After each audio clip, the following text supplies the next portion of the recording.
The corridor outside the private nursery was clean, silent, and incorrectly complete. On the carpet near the skirting board lay a small wooden horse, Charlotte S. It was never left behind. I stopped without meaning to. Guards are trained to notice threats, not toys. Still, I waited, listening. No footsteps, no voices, only the sense that something had already happened and protocol was about to fail someone. The guards sealed the corridor with movements so habitual they barely registered as decisions. A palm to the access panel, a brief green confirmation, the soft hydraulic sigh of the door locks engaging at both ends. The wing returned to silence, the kind engineered by thick walls and older stone, temperature steady. Lights set to night protocol, dimmed, indirect, no shadows sharp enough to hide in. He crouched and lifted the wooden horse with 2 fingers. It was light, scuffed along one wheel, the paint worn thin where a small thumb worried it during walks. It did not belong on the floor. Not here. Objects in this wing were either in a child's hands or in a logged container. There was no third category. He straightened and activated his wrist terminal. The activity log scrolled cleanly. Nursery transition at 1840, supervised play concluded at 1910, child returned to private room at 1922. Inventory check completed. No exceptions noted. He checked again, slower this time, filtering by manual entries. Still nothing. The absence was precise. That bothered him more than a mess would have. Footsteps approached, measured, unhurried. A senior attendant rounded the corner, posture relaxed, eyes flicking briefly to the sealed doors before settling on the guard's face. She smiled the way staff were trained to smile when everything was normal. "Is there a problem?" she asked. "Routine check," he said. His voice did not change. He held the toy at his side, not presenting it, not hiding it. She glanced down, recognition passing quickly. That must have been overlooked. Children carry things. "They do," he agreed, "and we log when they do." A pause. The corridor seemed to contract as if listening. "I'll update the record," she said, "if you'll open the wing." "Not yet." The word was flat, not a challenge, a statement of sequence. He noted how her hands folded together, then separated. A small adjustment. "There's no cause for alarm," she said. "Her Royal Highness was escorted personally." "By whom?" She named a title, not a person. Another precision that missed its mark. He requested camera playback from the corridor feed. The terminal returned a thin red line where the time stamp should have been. A maintenance tag appeared instead. Scheduled. Authorized. He checked the authorizing signature. It was valid. That did not reassure him. "Maintenance was not on the schedule I received," he said. "It was added this afternoon," she replied. "High level." High-level things were usually visible to those responsible for keeping children safe. He did not say that. He bent and placed the wooden horse on a side table, aligning it carefully with the edge. Then he photographed it, tagged the image, and attached it to a provisional report marked pending clarification. The attendant watched, her expression neutral now. "You're escalating," she said. "I'm documenting," he corrected. Another set of footsteps, lighter this time. A junior aide appeared, eyes wide, stopping short when she saw the sealed doors. She looked at the toy, then at the guard, then away. "Where is she now?" he asked. "In her room," the aide said quickly. "Asleep." "Has anyone checked since she was returned?" "Yes," the attendant said, "twice." "By whom?" Silence, then "I'll fetch the record." She turned, hesitated, and left. The junior aide remained, breathing shallowly, hands clasped tight at her waist. He watched the door the attendant had used, counting seconds without meaning to. The log still showed no exception. The camera feed remained unavailable. And the toy, small, ordinary, out of place, sat between them like a question no one wanted to answer. He keyed his radio, not transmitting yet, finger resting on the edge of the switch. The attendant returned with a tablet held close to her chest, as if the data inside might shift if exposed to air. She handed it over without comment. The guard took it, noting the faint tremor in her fingers. The record showed 2 welfare checks, both time-stamped within protocol. Names were present this time. Real ones. He recognized neither. "Where were these checks conducted from?" he asked. "In room," she said. "Standard." He looked up. Then the door code was used. "Yes." "By whom?" She hesitated. "By authorization." He handed the tablet back. "That's not an answer." The corridor lights adjusted subtly as the system recalibrated for occupancy. A hum passed through the walls. Somewhere above them, plumbing responded. The building was alive in small, constant ways. He had learned to read those sounds. Tonight, they felt too loud. He keyed his radio and transmitted a low-priority status update to the duty officer. Nothing accusatory, nothing dramatic. A note of irregularity. A request for confirmation of maintenance authorization and temporary feed loss. He did not mention the child. Not yet. The response came back measured, professional. Authorization confirmed. Feed loss approved. No further action required. He acknowledged receipt and clipped the radio back into place. The junior aide shifted her weight, eyes fixed on the sealed doors. "Open the wing," the attendant said. It was phrased as instruction now. He looked at the access panel. "I will escort," he said, "and observe." "That's unnecessary." "It's required," he replied. He could not cite the clause without escalating, but he knew it existed. Oversight during anomalies. Minor ones counted. He opened the door and stepped through first. The air inside was warmer, carrying the faint, familiar scent of soap and fabric softener. The carpet muffled their footsteps. He moved at a steady pace, not scanning like a threat assessment, just observing. Wall hangings aligned. Doors closed.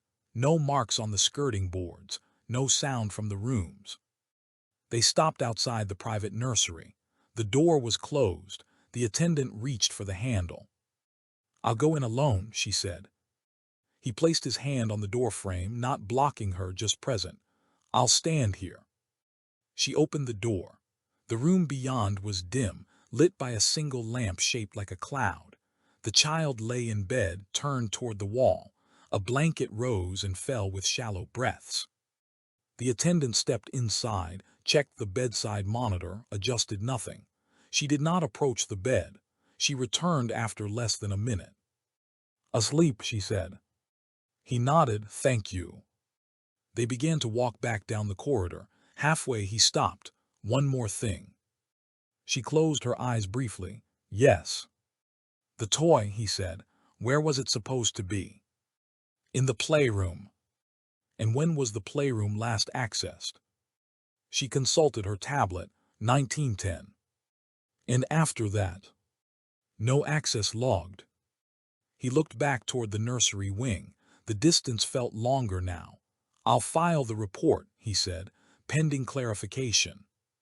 "That will cause questions." "Good," he said quietly.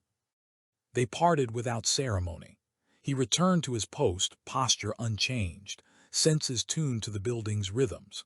Somewhere behind the closed door, a child slept, or pretended to. Somewhere above him, authority had moved without leaving tracks. He remained still, listening, waiting for the next irregularity to surface. The night rotation began without announcement. Lights shifted fractionally cooler. Foot traffic changed rhythm. New faces appeared in the periphery, each moving with practiced calm. The guard noted them all without staring. Patterns mattered more than people. The report he had filed sat in the system, marked pending clarification, neither escalated nor dismissed. That status created a narrow corridor of discomfort, not enough to trigger alarms, enough to make people careful. At 2140, a supervisory officer approached his post, senior by 2 grades, polite, unhurried. "I've reviewed your note," the officer said, stopping at regulation distance. "There's nothing actionable." Not yet, the guard replied. The maintenance authorization checks out. Yes. The welfare checks are logged. Yes. Then we are aligned, the officer said, tone even. No need to complicate routine operations. The guard did not respond immediately. He watched a cleaner pass the end of the corridor, cart wheels whispering against the carpet. Routine operations rely on accurate logging, he said. This wasn't accurate. It was sufficient. That depends on what we're protecting. The officer's jaw tightened, almost imperceptibly. You're not suggesting misconduct. I'm observing compliance, the guard said. It was immediate, universal. Because instructions were clear. Because instructions were high level. A pause settled between them, heavy but controlled. The officer exhaled slowly. You're assigned to perimeter duty for the remainder of the shift, he said. Another guard will cover the nursery wing. That would remove continuity. It will reduce friction. The guard nodded once. Reassignment was lawful. Questioning it would be escalation. He gathered his kit and moved without haste, boots soundless on the carpet. The perimeter corridor was broader, colder. Windows looked out over the inner courtyard, stone lit from below, statues casting long shadows. He took position near a column and stood still, eyes adjusting to distance instead of detail. From here he could not hear the nursery wing. That was the point. At 22:15 his wrist terminal vibrated. An internal message, unofficial channel, low clearance encryption. The junior aide, no text, just a request to talk. He did not respond immediately. Messages like that carried weight. He waited until the patrol cycle passed, then typed a single word, location. Her reply came with coordinates, service alcove near the linen store. He arrived to find her standing rigid, hands clasped behind her back as if expecting inspection. The alcove smelled of detergent and warm fabric. The hum of ventilation filled the space. I shouldn't be here, she said quietly. You already are, he replied. She swallowed. Everyone says it's fine, that I must have misunderstood. What did you misunderstand? He asked. She shook her head. Nothing specific, just how quickly everyone agreed. No questions, no notes. Did you see anything? No, a beat. I heard something. He waited. A voice, she said, firm, not raised, telling her to be quiet, to listen. Whose voice? She hesitated. I don't know, I didn't look. Why not? Because we're not meant to, she said. Not when the door is closed. Silence stretched. The ventilation hummed on. Did you report it? He asked. Yes, she said, to my supervisor. And they said I was mistaken. He nodded once, that fit. A footsteps warning chirped softly on his terminal, approaching staff. He stepped back, ending the exchange without ceremony. As he returned to his post, he understood the shape of the resistance now. No threats, no denials, just smooth, collective agreement that nothing required attention. That was harder to confront than a single lie. He resumed his stance by the window, eyes on the dark courtyard, mind on the sealed doors he could no longer see. The reassignment held through the night. No one challenged it. No one mentioned the nursery wing again. That absence was deliberate. Systems did not forget on their own. At 23:10, the guard received confirmation that his provisional report had been reclassified. Not closed, not escalated, reframed. The language was careful, administrative variance resolved through internal review. The attached note thanked him for his diligence. He archived the message and stood still. From the perimeter corridor, he could see into the courtyard where frost had begun to form along the stone benches. The air beyond the glass looked sharper than the air inside. He focused on the way condensation gathered at the window's edge, tracking time by its slow descent. A patrol passed. The officer nodded, eyes forward, professional, neutral. At 23:42, another message arrived, this time from command. A reminder of scope. Observation is not inference. A standard phrase used when someone had noticed more than they were meant to. He acknowledged receipt. The junior aide did not contact him again. That, too, was instructive. Silence was spreading outward, not inward. People were being cautioned without being told why. Just after midnight, a welfare check notification appeared on the system. Routine, scheduled, logged. The guard noted the name attached to it. A senior figure. One who did not usually perform such checks personally. The timing was not coincidental.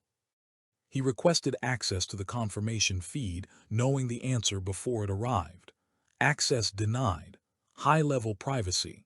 He let the denial sit without response. At 0027, movement flickered at the edge of the courtyard. A figure crossed from shadow into light, coat pulled tight, pace unhurried. The guard recognized the profile by posture alone. Authority moved differently when it did not expect to be watched. The figure disappeared into a service entrance. Moments later, the system logged a door cycle in the inner wing. Not the nursery, adjacent, close enough to matter. The guard felt the pressure then, not sharp, not urgent, but constant. A weight applied evenly from all sides. The expectation was clear. Remain where you are. Observe what you are permitted to observe. Trust that others were handling the rest. He thought of the wooden horse, aligned carefully on the table, of the aide's refusal to look, of the voice she had heard, calm and instructive. At 01:05, the supervisory officer returned, this time with a warmer tone. "Long night," the officer said. "Yes. We'll rotate you back in the morning." "Understood." "There's no need to carry this," the officer added, gesturing vaguely as if referring to fatigue. "Everything is contained." The guard met his eyes. Contained things don't require reminders. The officer's expression did not change, but the warmth cooled. "Be careful," he said.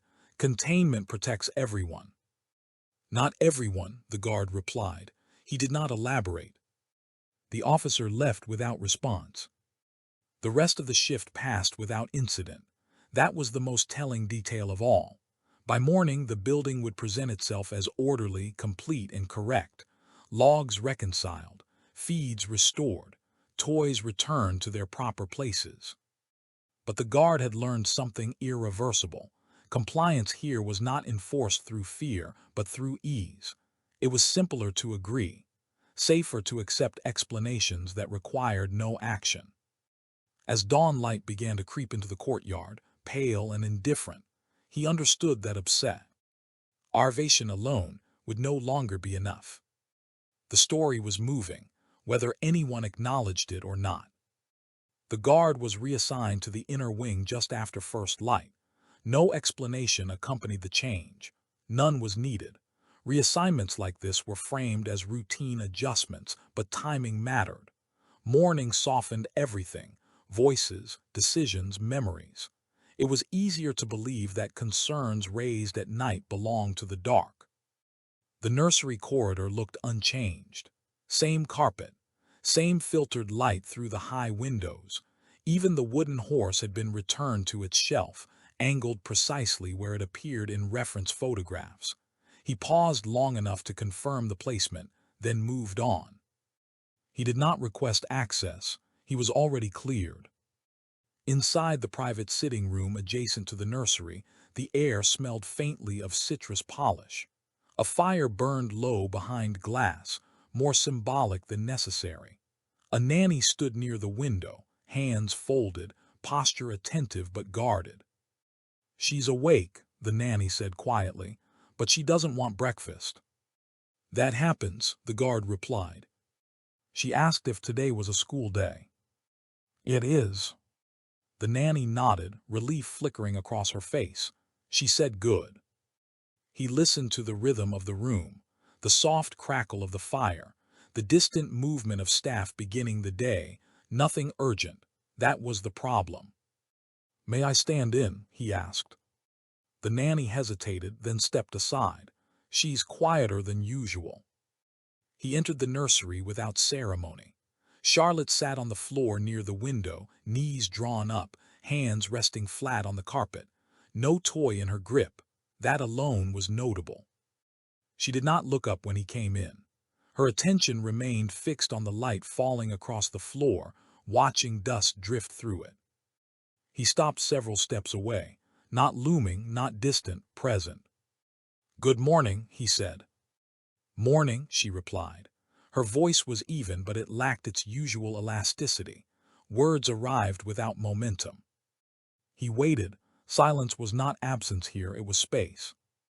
"Your horse is back on the shelf," he said eventually. "It was found." She nodded once, still not looking at him. "I know." "You knew it was gone?" "Yes." "Did you leave it somewhere?" Another nod, smaller this time. "Where?" She shifted her weight, hands tightening slightly against the carpet. "I don't want to say." He accepted that without comment. "That's all right." She finally looked at him then, not directly, at his boots, at the crease in his trousers. Her gaze traced familiar details, grounding herself in the predictable. "People get cross when I say things wrong," she said. "Who gets cross?" She shrugged. "Grown-ups." "That's a large group." A faint, almost smile appeared and vanished. "Some grown-ups," she corrected. He lowered himself to one knee, careful not to mirror authority, only proximity. "You won't be in trouble for saying things here." She watched him carefully, measuring the statement. Children did that when promises had been inconsistently kept. "Is it a rule?" she asked. "What?" "That I won't be in trouble." He considered his words. "It's my responsibility," he said, "and I take that seriously." She absorbed that, eyes narrowing slightly, not suspicious, just precise. "Do rules ever change?" she asked. "Sometimes," he said. "They shouldn't, but they do." She looked back at the light on the floor. "Then I should wait." "For what?" "For the right rule." He felt the weight of that answer settle, quiet and heavy. Outside the room, the day continued as planned. Inside, a child sat still, choosing caution over comfort. He did not press, not yet. He remained where he was, one knee on the carpet, posture unchanged. The choice not to move was deliberate. Children noticed shifts. They learned which movements preceded insistence. The nanny hovered near the doorway, uncertain. He caught her eye and gave a slight shake of the head. She stayed back. Charlotte traced a line in the carpet with her fingertip. The pile bent under the pressure, then rose again. She watched it recover. "Do you know why rules exist?" he asked. "So people don't shout," she said after a moment. "Sometimes," he agreed. "So things don't break," she added. "Yes." "So no one gets lost," she finished. He nodded. "That's the important one." She stopped tracing the carpet. Her hand stayed where it was. "I felt lost," she said. He did not respond immediately. He let the words stand without interpretation. "When?" he asked. Her shoulders lifted, then dropped. "Last night." "Where were you?" "In the small room," she said. "Not my room." "There are many small rooms." "The one with the picture," she said. "The one you don't go in." He felt a tightening in his chest that did not reach his face. "Who took you there?" She hesitated, then shook her head. "I'm not meant to say names." "Did someone tell you that?" "Yes." "Who?" She looked at him then, directly this time. Her eyes were clear, steady. "A grown-up," she said. He nodded. "Did they tell you why?" "They said it would make things messy." He glanced toward the door, then back to her. "Did they raise their voice?" "No." "Did they touch you?" She considered the question carefully, as if parsing its shape. "They held my arm," she said. "Like this." She demonstrated, fingers closing around her forearm, not hard but firm. "Did it hurt?" "No." "Did you want them to?" "No." He took a slow breath. Thank you for telling me. She looked uncertain. Is it messy now? Not yet, he said. That means it will be. Only if we don't do anything with it. She frowned slightly. I don't want shouting. Neither do I. She seemed to weigh something, then spoke again, quieter. They said I was helping by being quiet. He felt the weight of the sentence settle fully now. Not dramatic, just final. You help by being safe, he said. That's your job. She nodded, accepting the redefinition. Footsteps approached outside. The nanny shifted, tension visible in her shoulders. The guard rose smoothly to his feet, placing himself between the doorway and the child without making it obvious. Time, he said gently, we'll stop here. Charlotte looked up at him. Will you remember? Yes. Even if rules change. Yes. That answer required no elaboration. He stepped out into the corridor and signaled the nanny to remain. Then he keyed his radio, bypassing routine channels and selecting one reserved for child protection escalation. The line opened without tone. This is inner wing, he said. I'm initiating safeguard protocol. There was a pause on the other end. Not refusal, recognition. Details, the voice asked. I'll provide them, he replied, in person. He ended the transmission and stood still, listening to the building adjust around the decision. Doors cycling, systems logging, attention shifting. Behind him, a child sat quietly on the floor, no longer lost but waiting. Safeguard protocol altered the building without visible disruption. Doors still opened. Staff still moved. Voices stayed low. But authority shifted from assumption to record, and that change carried friction. The guard escorted Charlotte's nanny to a controlled waiting room and posted an officer outside without comment. He did not allow the word interview to be used. The child remained in her nursery, under familiar supervision, untouched by process. He reported in a windowless briefing room off the inner wing. 2 people listened, one from Palace Security Command, one from the safeguarding unit. Neither took notes at first. He described only what he had observed, the unlogged object, the feed interruption, the aide's account of a voice, the child's reluctance. He did not assign motive. He did not repeat speculation. Facts carried enough weight on their own. Who had access? The safeguarding officer asked. Multiple, he replied, but only one category without routine oversight. Define oversight. Witnesses, he said, logs that require countersignature, movement that creates noise. The security officer leaned back slightly. High-level figures don't operate without witnesses.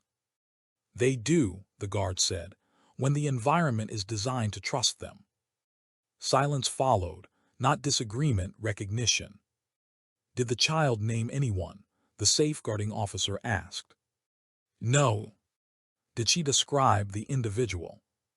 Only by behavior, he said. Calm, directive, certain. The security officer exchanged a glance with the safeguarding officer. We'll need to proceed carefully. Carefully protects institutions, the guard said. Children need clarity. The officer's expression tightened. You're not suggesting intent. I'm documenting impact. That ended the exchange.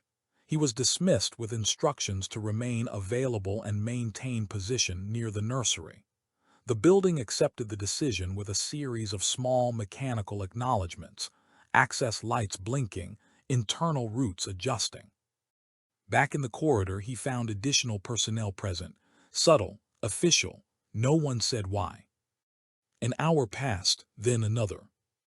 At mid-morning, movement registered near the service rooms adjacent to the nursery wing.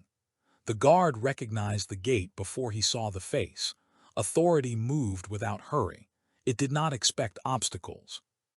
The figure approached, flanked by a single aide. Conversation ceased when they noticed the additional security presence. What is this? The figure asked, voice level. Routine safeguard, the guard replied. He did not salute. He did not block the path. He stood where he was. "I'm expected elsewhere," the figure said. "So is the child," the guard replied. A pause settled, heavier than the others had been. The aide shifted back half a step, instinctive. "This is unnecessary," the figure said. "There was no misconduct." "That determination isn't yours alone," the guard said. The figure studied him then, not with anger but assessment. "You're overreaching." "I'm within scope." "You don't have witnesses." "I have timestamp. Amped absence," the guard replied, "and a child who hesitated." The figure's jaw set. "Children hesitate." "Yes," he said, "when something doesn't fit." Another silence. This one felt observed, as if the building itself were holding still. "Step aside," the figure said. "I can't," the guard replied. The aide inhaled sharply. The corridor seemed narrower now, light reflecting off polished surfaces, every sound magnified. "This will have consequences," the figure said. "So will ignoring it," the guard replied. They stood there, authority facing record, neither yielding yet, the absence of witnesses pressing in on both sides. The standoff did not resolve with raised voices. It resolved with proximity. A senior safeguarding official arrived first, presence announced only by the subtle change in posture among the staff lining the corridor. She did not look at the figure directly. Her attention went to the guard. "Status," she said. "Safeguard active," he replied. "Restricted movement pending clarification." The figure turned toward her. "This is disproportionate." "Possibly," she said. "That's why we're here." She gestured once. Two officers stepped into place, not blocking, not confronting, simply present, witnesses at last. "This is being mishandled," the figure said. "There are procedures." "There are," the safeguarding official agreed. "They begin with distance." The word landed cleanly. Distance was the one thing authority did not expect to be asked for. The figure exhaled through the nose, a controlled release. "You're implying risk." "I'm acknowledging vulnerability," she replied. The guard watched the exchange without inserting himself. His role had shifted again. He was no longer the point of resistance. He was the reference. "Where is the child?" the safeguarding official asked. "In her nursery," the guard said, "with familiar supervision, no contact since last night." "Good." The figure's gaze returned to him. "You're making a mistake." The guard met it evenly. "I'm making a record." That seemed to register more deeply than anything else. Records endured. Influence faded. "I'll cooperate," the figure said finally, "but this remains informal." "It does not," the safeguarding official said. "It remains contained." Contained again. The word had changed meaning overnight. Arrangements were made quickly and quietly. Movement rerouted. Schedules adjusted. The figure was escorted away from the inner wing without spectacle. No one watching would have thought anything unusual had occurred. Inside the nursery, the guard stood just inside the doorway while the safeguarding official knelt to Charlotte's level. The conversation was brief, gentle, no questions that demanded answers. When it ended, Charlotte looked past the official and met the guard's eyes. "You remembered," she said. "Yes," he replied. She nodded once, satisfied. As the day progressed, the palace returned to its rhythms. Meals served, meetings held, corridors polished. But a line had been drawn, not in public, not in speech, but in access. The guard felt the pressure ease slightly, replaced by something heavier. Responsibility did not lift once acknowledged. It settled. By evening, he received notice that the matter would proceed under formal review. Multiple departments, external oversight, time. He stood alone again in the corridor as night approached, listening to the building breathe. There were still no witnesses to what had happened in the small room with the picture. There might never be. But there were witnesses now to how the palace responded. And that, he knew, would decide everything that came next. The formal review began without ceremony. No announcements, no statements, just a quiet recalibration of authority that rippled outward from the inner wing. Access lists were revised. Escort requirements tightened. Words like temporary and precautionary appeared in internal notices, carefully chosen to imply control rather than concern. The guard remained assigned to the nursery corridor. That decision carried meaning. It placed him close enough to observe, far enough to be constrained. He was no longer acting on instinct alone. He was now operating inside a narrowing frame of permission. Charlotte's routine resumed in fragments, lessons shortened, outdoor time postponed, too many unfamiliar adults passing through adjacent rooms. She noticed. Children always did. He watched her from a distance as she walked with her nanny along the corridor, fingers brushing the wall, counting doorframes under her breath. A self-soothing habit. He logged it without commentary.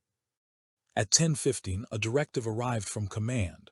Clear, polite binding.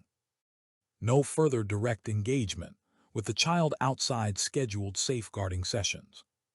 He read it twice. The wording was deliberate. It did not accuse him of misconduct. It implied risk in familiarity. He acknowledged receipt. An hour later, the safeguarding officer requested a briefing. This time, the room held more piop. Legal counsel, administrative oversight, a representative whose role was to ensure continuity of public confidence. The guard stood while others sat. No one invited him to do otherwise. "You acted correctly," the safeguarding officer said, measured. "But we need to be careful about overexposure." "Overexposure to what?" he asked. "Interpretation," the legal counsel replied. "Children mirror expectations." She wasn't prompted, the guard said. She volunteered hesitation. "Hesitation is not evidence," the counsel said gently. "It's an indicator," the guard replied. The representative cleared their throat. "We must avoid framing this as a failure of the system." "The system prevented witnesses," the guard said. A pause followed, not anger, calculation. "We're saying," the representative continued, "that protection sometimes requires restraint." The guard nodded once, and sometimes restraint protects the wrong thing. The safeguarding officer met his eyes. There was agreement there, constrained by position. "You're being asked," she said, "to step back. From observation. From influence." He considered that. "If I step back, who steps forward?" No one answered directly. After the briefing, he returned to the corridor. The air felt heavier, as if the building itself resisted movement. He stood at his post, posture unchanged, but his awareness sharpened. Protocol now required him to defer. Instinct told him the moment for deferral had passed. That was the conflict.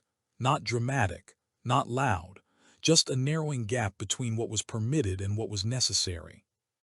He heard Charlotte's door open down the hall. A pause, then silence again.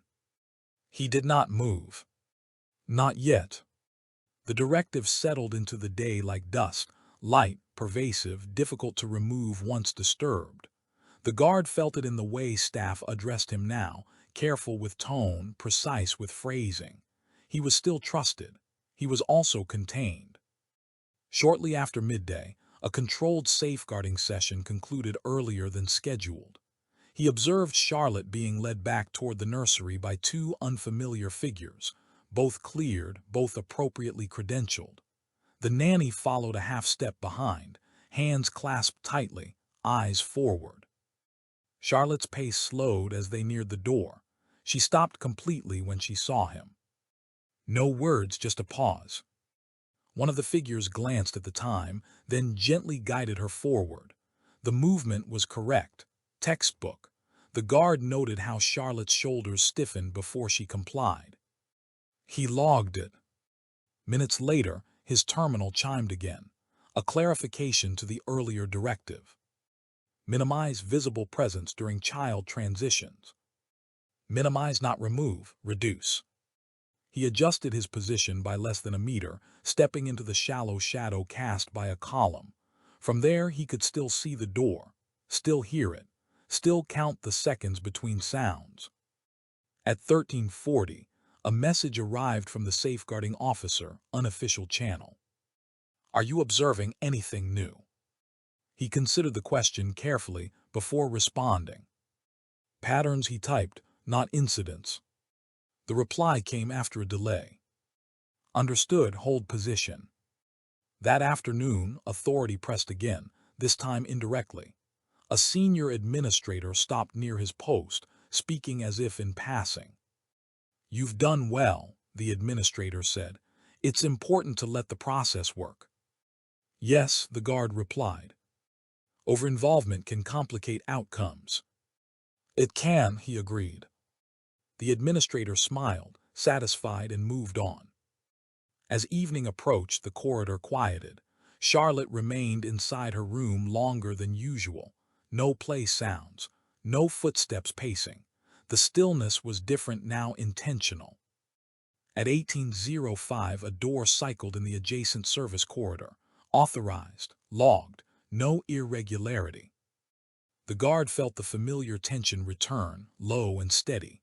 Protocol allowed him to note. Instinct urged him to act. He requested a status check through proper channels. The response was immediate and firm.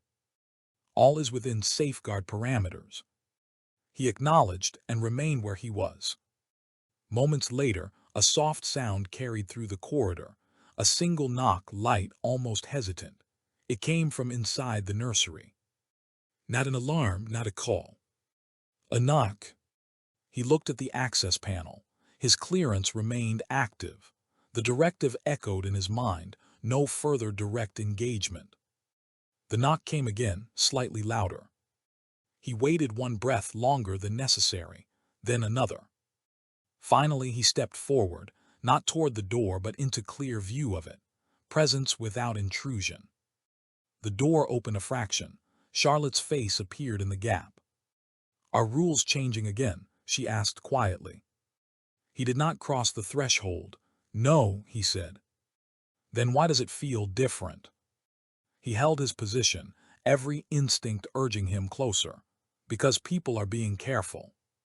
About me, she asked. Yes. She nodded slowly. I don't like careful. He felt the conflict resolve, not explosively but decisively. Prot. Action did not always wait for permission. I'm here, he said. That part hasn't changed. She seemed to accept that. The door closed gently. He stood there long after, aware that his presence alone was now an act of resistance, subtle, recorded, and increasingly difficult to justify within protocol. But necessary. The formal request arrived just after nightfall. No urgency flag, no raised priority. It appeared in the system like any other administrative action, wrapped in neutral language. Child statement session scheduled. Authorized personnel only. The guard read it twice, then a third time. Statement, not conversation, not welfare check. A narrowing of scope that implied an end point, something to be obtained, recorded, and filed. He was not listed among the authorized personnel. He acknowledged receipt anyway. The session was scheduled for a room 2 corridors away from the nursery, one he recognized immediately. It was designed to look unthreatening, low furniture, soft lighting, artwork chosen by committee. It was also designed for documentation. Microphones embedded in the ceiling. Cameras concealed behind mirrored panels. Witnesses of a different kind. He took position outside the room well before the scheduled time, not assigned, not instructed, simply present. Charlotte arrived escorted by the safeguarding officer and a child specialist he had not seen before. The nanny was not included. That, too, was deliberate. Charlotte walked slowly, eyes scanning the corridor as if measuring distances she had already memorized. When she saw him, she did not stop, but her pace steadied. Inside the room, the door closed. The guard remained outside, posture relaxed, attention sharp. He could not hear what was said. That was the point. But he could hear what wasn't: raised voices, sudden movement, distress. Time stretched, 10 minutes, 20. Staff passed occasionally, careful not to look at him for too long. He felt the pressure again, this time sharpened by exclusion. Protocol was asserting itself, reclaiming territory he had briefly occupied. At 32 minutes, the door opened. Charlotte stepped out first. She did not cry. She did not rush. She walked as if every step required intention. The child specialist followed, face composed, eyes avoiding the guard. The safeguarding officer lingered, hand resting briefly on the doorframe. Charlotte stopped when she reached him. "Did I do it right?" she asked. He kept his voice even. "You did what you could." She nodded, absorbing that. "I told them about the arm." "Yes." "And the room." "Yes." "And the rule about being quiet." He felt the words land, one by one, each carrying weight that could not be deflected now. "That was important," he said. She looked up at him. "Is it finished?" He did not answer immediately. He chose precision over comfort. "It started," he said. She considered that, then reached into her pocket and pulled out the wooden horse. She placed it carefully on the ledge beneath the window. "So it doesn't get lost," she said. The safeguarding officer watched the exchange without interrupting. When Charlotte was led away, the officer remained. "She was clear," the officer said quietly. "Clear enough?" the guard asked. "Yes," she replied, "and consistent." The guard nodded. Consistency was the one thing authority could not argue away. As the officer turned to leave, she paused. "You won't be thanked for this," she said. "I didn't expect to be," he replied. She hesitated. "It will get harder." "I know." She left him alone in the corridor, standing beside the window, the wooden horse between shadow and light. Inside the building, systems began to shift again.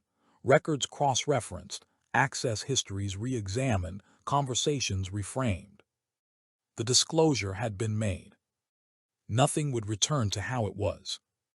The review accelerated without changing pace. That was how these things moved when they were already overdue. No announcements, no visible urgency, just a steady tightening of structure, like a net drawn in one careful line at a time. By morning, access privileges had shifted again. The guard noticed it first in the way doors responded, half-second delays where there had been none, secondary confirmations required where a glance had once sufficed. Authority was no longer assumed. It was being checked. He was summoned mid-morning, this time to a larger room. Windows, natural light, a signal of legitimacy. More people were present, safeguarding, legal, security command, external oversight. No single face carried control. That too was deliberate. The child specialist spoke first, summarizing Charlotte's statement without embellishment. Calm, exact. The phrasing avoided interpretation, but meaning gathered anyway. She described being taken alone, the specialist said. She identified a specific room. She described physical guidance without consent. She described an instruction to remain silent framed as helpful behavior. No one interrupted. She did not, peer coached, the specialist continued. Her affect remained stable. Her account was internally consistent. The legal representative leaned forward. Children can be consistent and still mistaken. Yes, the specialist said, but they do not usually invent restraint as reassurance. Silence followed, not resistance, adjustment.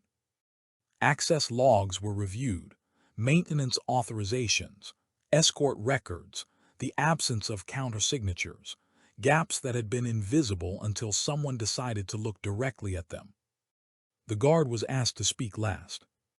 He described the sequence again, this time to a room that had already accepted its implications. He did not add emphasis. He did not remove himself from responsibility. He stated what he had seen, what he had chosen to do, and where he had stepped outside convenience. No one challenged him. When it ended, the chair of the review cleared their throat. "We will proceed formally," they said. "Safeguard restrictions remain in place. Independent assessment will follow." "Distance?" the guard asked. "Yes," the chair replied. "Immediate and enforced." That was the word that mattered. He returned to the inner wing under escort, not because he required supervision, but because procedure now required witnesses. He found the nursery quiet. Charlotte sat at a small table with the nanny drawing. She looked up when he entered, eyes searching his face. He did not speak. He did not need to.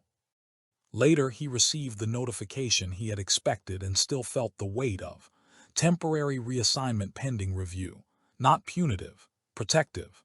Language mattered. He acknowledged it and handed over his post without ceremony.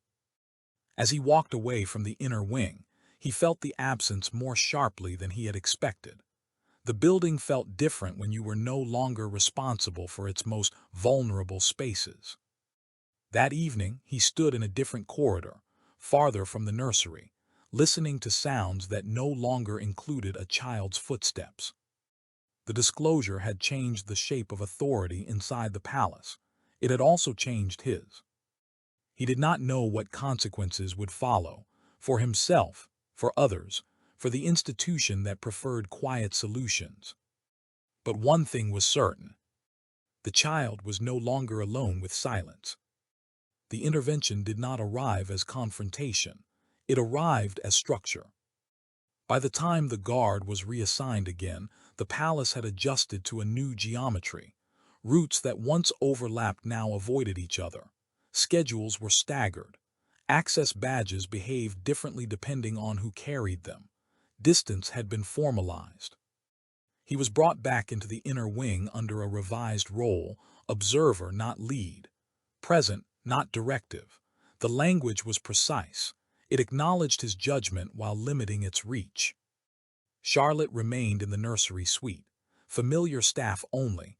Dual supervision at all times. No private transitions. No unlogged rooms. Safety had become visible. He took up position near the corridor bend, far enough not to intrude, close enough to register change. From here, he could hear the nursery door open and close, the soft cadence of a child moving without hurry. Mid-morning, the atmosphere shifted. It was subtle, voices lowered, footsteps coordinated. Authority was approaching, but this time it was not concealed. Prince William entered the wing without announcement, accompanied by a single security liaison and a safeguarding official. No aides, no staff cluster. That choice carried intent. The guard straightened, posture formal but not rigid. He did not salute until the prince stopped in front of him. "At ease," Prince William said quietly. "Yes, sir." "I've read the reports," the prince said. "Not a report, plural. And I've spoken with the review team." The guard nodded once. He did not speak. "I want to see her," the prince said, "with safeguards in place." The liaison looked to the guard. Procedure required acknowledgement. "Conditions are active," the guard said. "Supervision remains." "Of course," the prince replied. They moved together down the corridor. The guard did not lead. He walked slightly behind and to the side, where presence mattered without dominance. Outside the nursery, the prince paused. He rested his hand briefly against the doorframe, then withdrew it, as if reminding himself of boundaries that had recently been redrawn. Inside, Charlotte sat with her nanny, arranging blocks by color. She looked up when the door opened. "Papa," she said. Prince William knelt immediately, lowering himself without prompting. He did not reach for her. He waited until she stood and stepped forward on her own. They spoke softly. The guard did not listen. He watched posture, distance, breath. After a moment, Charlotte's shoulders tightened. She glanced toward the guard without turning her head. Prince William followed her gaze. "Do you want him to stay?" he asked. "Yes," she said. The prince looked back at the guard. Then he stays. The words were not performative, they were corrective. Charlotte spoke quietly then, her voice steady but small.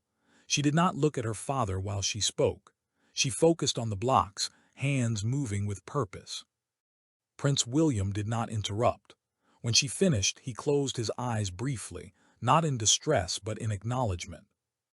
That should not have happened, he said, not to the room, to her. Charlotte nodded once. The guard felt the shift then, not emotional but procedural. Authority had crossed from abstraction into responsibility. When they left the nursery, Prince William stopped in the corridor. "You did the right thing," he said to the guard. "No witnesses beyond those required. No record needed." "Thank you, sir," the guard replied. "This doesn't end cleanly," the prince said. "No," the guard agreed. They stood there a moment longer, both understanding that intervention was not resolution, only the point where silence stopped protecting the wrong people. The consequences followed quietly. They did not arrive as public statements or visible removals. They arrived as absence, names no longer appearing on schedules, access routes quietly reassigned, invitations rescinded without explanation. Authority adjusted its own shape to avoid exposure. Prince William did not return to the inner wing that day. He did not need to. His presence had already altered the balance. Decisions now moved downward instead of sideways. By afternoon, the guard received formal confirmation of reinstatement. Full scope, no qualifiers. The message was brief, unsigned, and final. He returned to his original post as if he had never left it. Same corridor, same light, same doors. But the building felt different now, not safer exactly, but more honest. Systems acknowledged their limits. Charlotte's routine shifted again, this time with intention rather than reaction. She moved freely within defined spaces. Supervision remained visible but relaxed. Familiarity returned without secrecy. When she passed the guard that evening, she stopped. "Papa was loud," she said. "Loud doesn't always mean angry," he replied. She considered that. "He was loud for me." "Yes," the guard said. She nodded, satisfied, and continued on her way, wooden horse tucked under her arm. The safeguarding review continued beyond the palace. External oversight meant timelines would stretch. Findings would be worded carefully. Accountability would arrive without spectacle. The guard understood how this worked. Institutions rarely admitted harm plainly. They adjusted until harm could not repeat. That was enough. Near the end of his shift, he received one final message from the safeguarding officer. "You may be asked to step away from this later, not as correction, as closure." He read it, then archived it without response. As night settled over the palace, the guard resumed his watch, senses tuned to the familiar cadence of stone and silence. He no longer listened for irregularities alone. He listened for balance. Somewhere down the corridor, a child laughed softly at something ordinary. The sound carried, unafraid, unguarded. The guard remained still, hands clasped behind his back, posture calm. Protocol had been challenged. Authority had been corrected. Protection had chosen presence over convenience. And this time, the building did not resist.